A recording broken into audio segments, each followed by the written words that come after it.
Singing by Mithilesh Matrasya.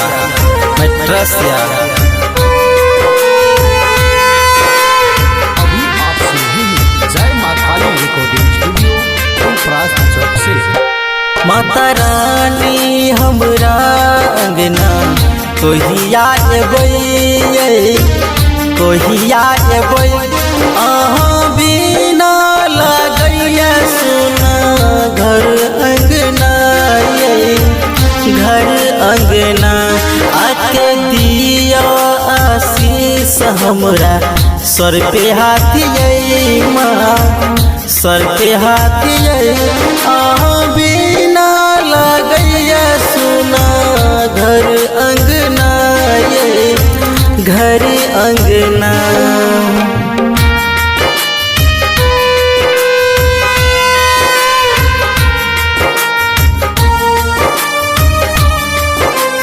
अभी आप सुन रहे हैं जय माँ काली रिकॉर्डिंग स्टूडियो फुलपरास चौक से।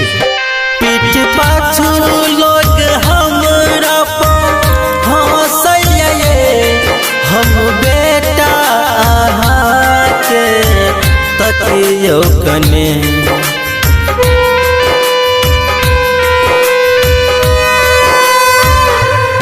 पीठ पाछू लोग हमरा पे हंसैया हम बेटा अहाँ के तकियो कने।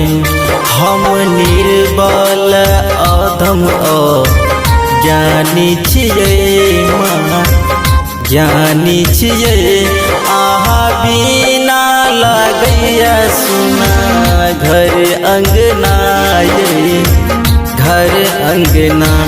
माता रानी हमरा अंगना कोहिया एबै, कोहिया एबै अहाँ बिना लगैया सुना घर अंगना ये घर अंगना।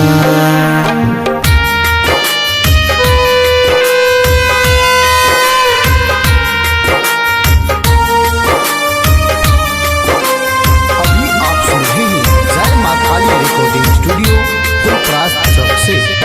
कैन कैन हम रहिया ताकै छियै राह देखू कतेक माँ अभियो कने।